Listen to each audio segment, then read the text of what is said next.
Look at this. Look at the beautiful structure on that bread. We're going to be making this today. It's a recipe worth your time. Hello. Today I'm going to be making some potato bread. This is a potato bread recipe that I decided to do because some time back I had one of my viewers that mentioned to me, what can I do with mashed potatoes? The dried potatoes. And I said, you can do a lot of different recipes there. And so they said, okay, show us some recipes. So I've already done one, which was a potato soup. And I wanted to do another recipe that used the potato flakes. And I've also been wanting to do a potato bread. So the two seem to just go hand in hand. Now let's get real about this. You don't have to use fresh potatoes for a potato bread to come out well. In fact, it doesn't really make a whole lot of sense. It's just extra work. If you want to streamline the process, make it a little easier, we're going to go with the flakes. I've developed this recipe just this last week. It is really good. It makes a nice crusty bread if you'd like it crusty. If you want, cook it just a little bit less. It'll still be nice and moist inside, delicious. And folks, tell you what, this is a great potato bread recipe. Now, before we get into working the ingredients, I want to mention to you, what can you do with it? Okay, first of all, I got some loaf pans out. I'm going to make a loaf. But other things that can be made, you can make dinner rolls. All right, take yourself a muffin pan and just dose up a little bit of dough in each one of the cups. About half a cupful. That'll be more than enough because the dough is almost going to triple in size. So it'll rise up to fill the cup plus dome outside of it. And you'll have excellent dinner rolls. Also, if you want, you can make something a little bigger. So let's think about this. Custard dishes. They're built to be baked in, okay? You can use a custard dish. Makes a really cool roll. Good sized dinner roll. Score it down the middle. It'll be fantastic looking. Okay, others. You could use maybe a scalloped dish like this one, or possibly even a ramekin. Make some nice buns. You can do sandwiches, hamburgers, whatever you'd like. There's some really neat choices here. And this dough, this is a very wet dough. It's going to be sticky. It'll be a little weird for you to work with, but it's good practice. It's not a hard dough to make because of the way it goes together and the simplicity of it. So I'm going to show you this fantastic recipe. We got to measure out these ingredients. I'm doing the recipes in weight measurements now. So get yourself a scale. It's a smart thing to do. And it's a really easy way to do your measuring. Let me explain why. 2 cups of flour. 2 different brands of flour. A cup of each is going to yield 2 different weights of flour. And that's just because, whether the flour has settled, compacted, how fine it was milled. A lot of different factors go into this.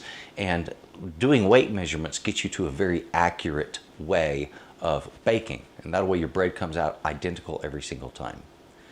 Let me show you how I do this. It's easy, it's fun. Let's get into it, come on. Right back here are ingredients. I have some flour. Now you've just seen how we're measuring this stuff out, just weighing it out. What I did here is I put my bowl and my sifter on the scale and zeroed the scale out. Just hit tar, it'll scale it or zero out the scale. Then measure your ingredients in there.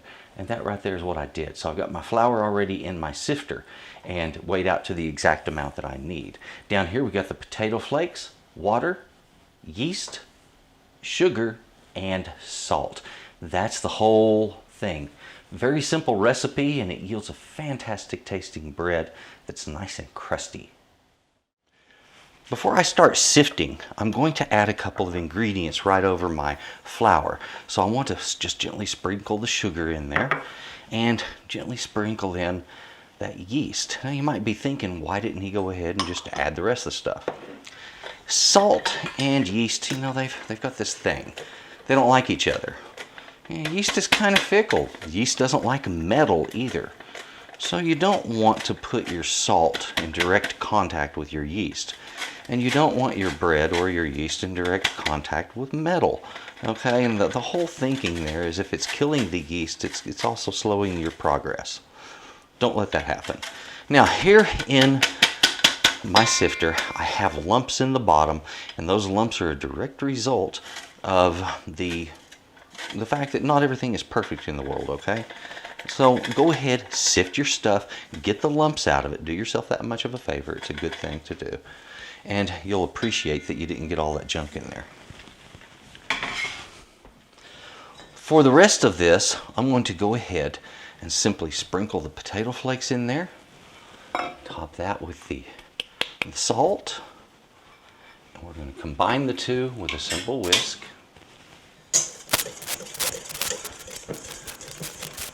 There you have it. Okay, so we have a base mix for our potato bread. And I can take this, mix it up, just leave it like that for a while or whenever I need it. Pull it out, mix it up with some water, and I'm off and running. It's really practical. Now before I mix this, I want to heat my water up to 110 degrees. Then I'm going to pour it in with the flour, and we'll get busy mixing it up. I warmed up my water in the microwave oven, and so now I've got a wonderful temperature. You're looking at a temperature of about 110 to 115, and I'm getting around 111, 112, and that is just perfect. So let's get busy making our bread. This is where you let your machine do its job, all right? Now if you don't have one of these, you're going to be in for a little kneading, okay? It's not a problem. When you start this, instead of just dumping in your water, start the speed on slow and gently pour the water in. Don't dump it. Now after we mix this up, you need to think about where are you going to rise your dough. This is important, okay? The temperature of the dough as it's rising matters, but also what you rise it in. When you're rising dough, you remember I just mentioned to you that yeast doesn't get along well with metal like this bowl here. It doesn't get along well with salt. So we've already given it salt. It's got enough problems in its life. Let's not use metal to rise it in, okay? Because it really messes with how well it rises. If you use a glass bowl, a plastic bowl, a ceramic bowl, any of those will work great. I'm going to be using glass, and I use a larger bowl over the top, inverted. It makes it easier to see, and works great for a cover. So as you can see, we have everything coming together. I have a dough that's nice here, and it is fairly sticky. Like I said, it'll stick to your fingers, so be prepared for that. When I'm going to rise a bread, generally I'll add just a little bit of fat to the bowl I'm going to rise in. Now, not always, but generally. And that keeps that bread from sticking as bad as it's rising up. That dough sometimes will have a tendency, if it's a sticky or a wet dough, it'll just grab a hold of the bowl, and it's kind of hard to work with. A little oil helps to remedy that. And the other thing I want to mention is whatever you're baking in, whether it be big or small, whether it be glass or metal or ceramic, go ahead and give it a light spray with some baking spray. I'll be using a baking spray that has flour built into it. And it's really nice for this. Now, if you're using a really dry recipe for bread, you know, one that you can touch and roll and handle easy, you don't have to worry about this. But when you have a real sticky dough like what we're making, it matters. This is finished with its kneading. Now, it's sticking inside of this bowl just a little bit. So, and like I mentioned to you, this is a somewhat sticky dough, so just be prepared for that. Yeah, you're going to get a little on your fingers. Guess what? It'll be fine. It's not going to hurt you, okay? Like that. A little bit of stickiness. There we go. So anyway, keep working it quickly like this. It doesn't stick as bad when you do. And then we're going to take it after kneading gently and get it in that bowl. Okay, there we have it. Our dough is ready to rise up. Give this plenty of time. How long is this going to take? Well, it's going to depend on a lot of stuff. The temperature in the room, okay? The temperature you started the dough at, the altitude, all of these things really affect this stuff. So it could be minutes, you know, like 30 to 40 minutes. It could be an hour and a half. And it also depends on the yeast you use. Do you use fast rising or regular yeast? They both work. I use fast rise. I get it done quicker. There we go. Push that back. Once it's tripled in size, we're ready to start putting it in the next pan and getting it to rise a second time, and we'll get it baked up after that. Our dough has finished rising up. This looks really great, and it's ready to be punched down. I'm going to do that, but first I need this pan to be ready.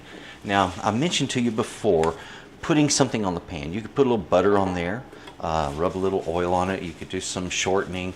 I'm going to use a baking spray that has a little bit of flour in it. This is commonly used for cakes and stuff like that. It works for sticky bread also. Now, even if your pan is a non-stick pan, you may be thinking, oh, just get non-stick. Well, believe it or not, things stick to non-stick pans. Non-stick will make it a little better, but I recommend you go ahead and put something on there. Okay, just that easy. This. When they say punch it down, they mean punch it, you know, just like that. Have fun with it. Now look at that. Even though we oiled the bowl, look how that's sticking into my hand a little bit. That's okay. There we go. I'm just going to work it around in the bowl. And in doing, it'll help pick up some of that which stuck to the sides. There we go. See that? Now,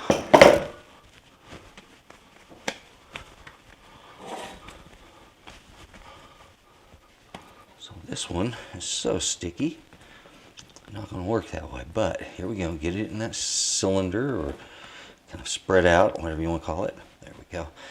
A sticky dough like this, you might be wondering, what is that going to do for it? Okay, sticky doughs are really cool in that the texture on the inside of the dough gets really cool. You know, you've seen breads that have those really big pores, big pockets of air inside of them. Well, that was made from a sticky dough like this. Okay, so go ahead, invest your time, make your dough a little bit wet, and enjoy what you get. Just because you get a little dough on your fingers isn't going to cause problems in your life. This isn't that hard to clean up. The product that it gives you, though, is remarkable. Enjoy this. This has had, I would say maybe 35 or 40 minutes to rise. Plenty of time. It's more than doubled in bulk. I would say we're getting about 2.5 times the size of its original bulk. So I'm going to take a nice sharp knife, and you need a sharp knife for this. We're going to go right down the center of this. Now, the reason I do this, and you'll see a little bit of deflating happening. The reason I do this is to allow that to open up. What's going to happen in the oven, that's going to just allow an expansion space for that bread as the bubbles inside expand and become beautiful. This thing is ready to go. Let's get it in the oven now. The oven is at 450 degrees. The loaf goes in the center. Check it in 20 minutes. Before I get into measuring out my ingredients, something I want to mention to you.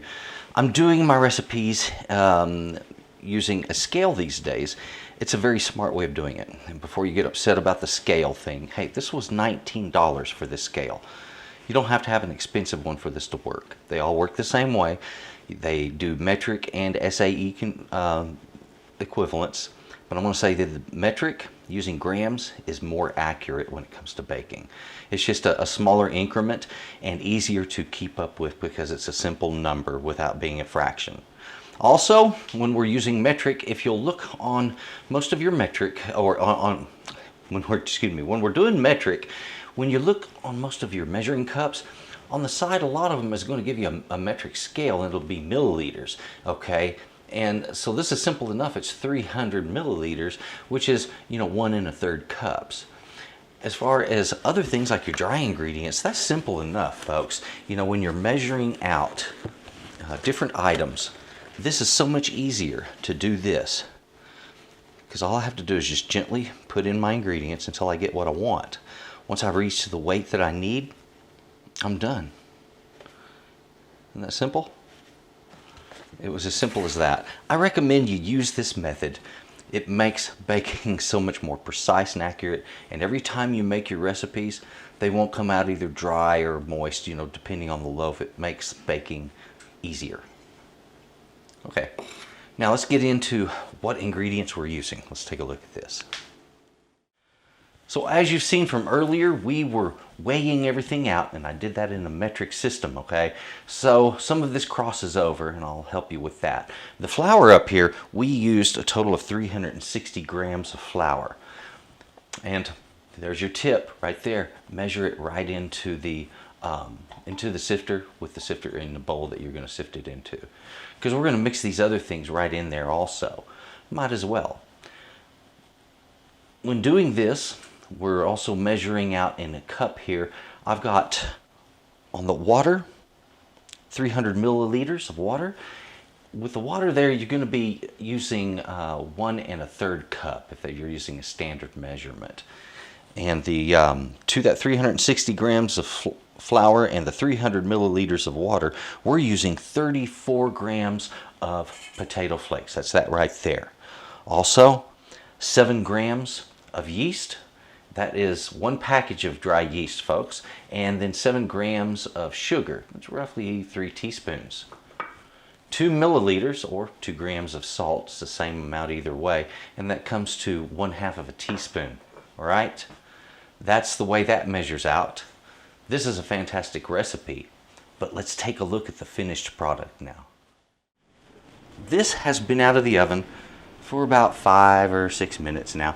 I want to turn this out. Now here's how to do it. Grab it with a cloth. Simply give it a turn.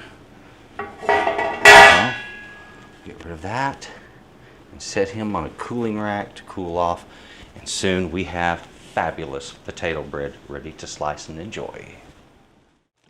This is out of the oven and it is cooled. Still warm, but cooled enough that it can be handled. I wanted to go ahead and just slice into it. Now, as you can see there, it is crusty bread. All right, and you can hear the crustiness of it. It is wonderful. Now look at the inside of this. Look at this. This is the crumb. This is what your bakers always talk about, the quality of the crumb.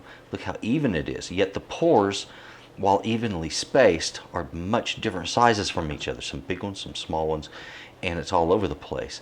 This is what we're looking for in a bread that is high hydration, right there. It's dead on. So I've got a beautiful, delicious potato bread that's worthy of all kinds of different things you can do with this. Enjoy this recipe. I also did another recipe. We did some rolls. So I did a bunch of rolls just like this. I thought that would be really neat. Let's do some nice crusty dinner rolls out of the same thing. And look at that. Same exact effect. Even though it is made at a different size, you're going to get the same thing. You can dust it with flour, hit it with some butter, all kinds of different things. This is a neat way to do your bread. There it is, and as you've seen, wow, the texture on this, like I said, it's crusty. That's the part I like about it. Great with butter.